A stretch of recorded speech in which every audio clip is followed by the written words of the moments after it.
আসসালামু আলাইকুম।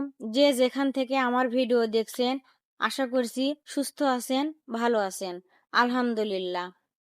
অনেক দিন সবজি বাগানের যত্ন নেওয়া হয় নাই, তাই আমি সবজি বাগানে এসেছি। এসে দেখি আমার গাছে কিছু পোকা লেগেছে, তাই আমি কিছু স্প্রে করব গাছে। সেই সাথে আমার বাগানের কিছু অংশ আপনাদের সাথে শেয়ার করব। আমি স্প্রে করছি এখন আমার বেগুন গাছে। এবার বেগুনের অনেক দাম হয়েছিল, কিন্তু আলহামদুলিল্লাহ আমার একদিনও বেগুন কিনে খেতে হয় নাই। এখান থেকে আমার হয়ে গেছে। এই যে দেখুন আমার বেগুনের গাছগুলো।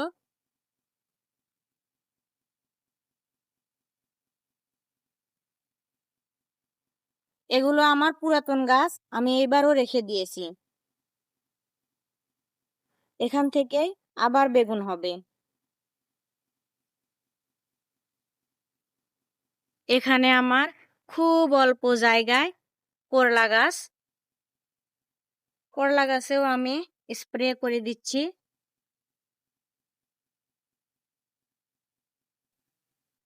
চলুন বন্ধুরা, আমার ওই পাশে মাচায় কিছু গাছ আছে, ওখানেও আমি স্প্রে করব।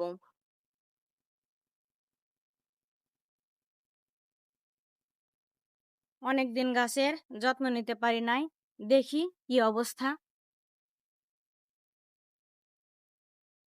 এই যে আমার সিম গাছ, এটা কিন্তু আমার এখনকার সিম গাছ না, এটা আমার শীতের সিম গাছ। শীতে একবার সিম খাওয়া হয়ে গেছে, কিন্তু ওই গাছ আমি কাটি নাই।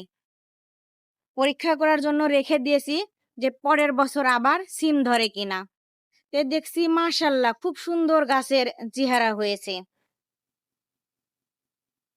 আমি গাছে স্প্রে করে দিচ্ছি। খুব সুন্দর হয়েছে, দেখুন। দেখুন একটা সিমও আছে আমার এখানে। এই যে সিম,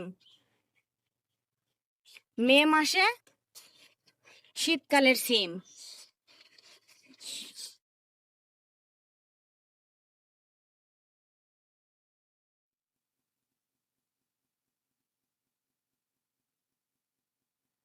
সিম গাছের পাশেই দেখুন মিষ্টি কুমড়ো গাছ। খুব সুন্দর হয়েছে মিষ্টি কুমড়া গাছের চেহারা। জানি না কেমন মিষ্টি কুমড়া হবে।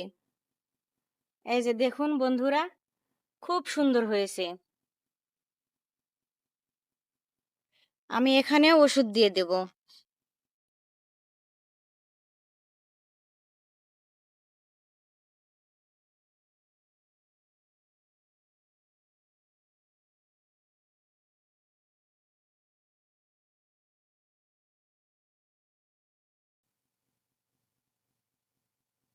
এখন আমি এই পাশে চলে এসেছি।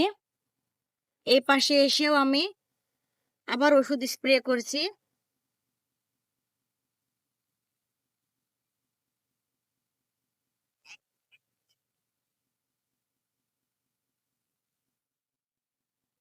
এই পাশেও মিষ্টি কুমড়া গাছে দিয়ে দিচ্ছি।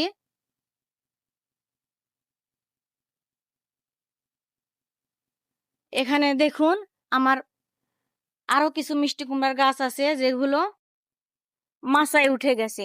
এই যে দেখুন মাচায় উঠে গেছে। এখানেও আমি ওষুধ স্প্রে করে দেব।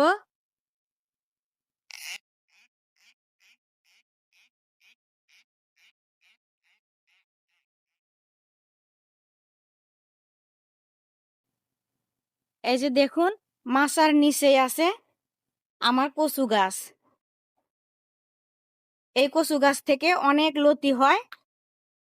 এই কচুর লতি মুখ ধরে না, খেতে খুবই ভালো লাগে।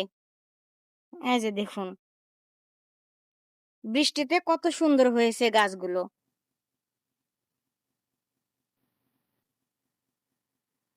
এখন আমি যাচ্ছি আমার সেই ভাইরাল করলা গাছের কাছে। এই যে দেখুন আমি করলা গাছে এখন ওষুধ দিয়ে দেব।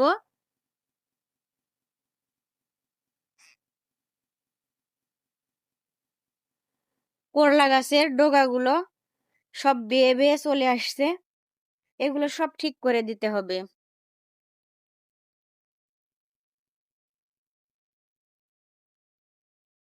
এরপর আপনাদের দেখাবো এত খাওয়ার পরেও আমার গাছে কতগুলো করলা আছে। এই যে দেখুন, দেখুন কত করলা আছে। এই যে দেখুন,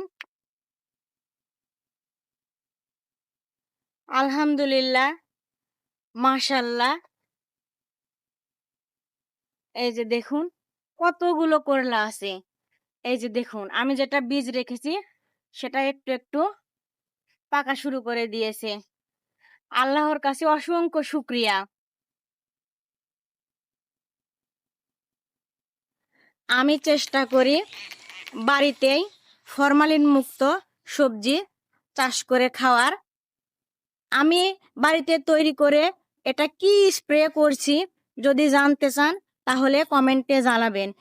ভিডিওটি ভালো লাগলে সাবস্ক্রাইব করে আমার পাশে থাকবেন। আল্লাহ হাফেজ।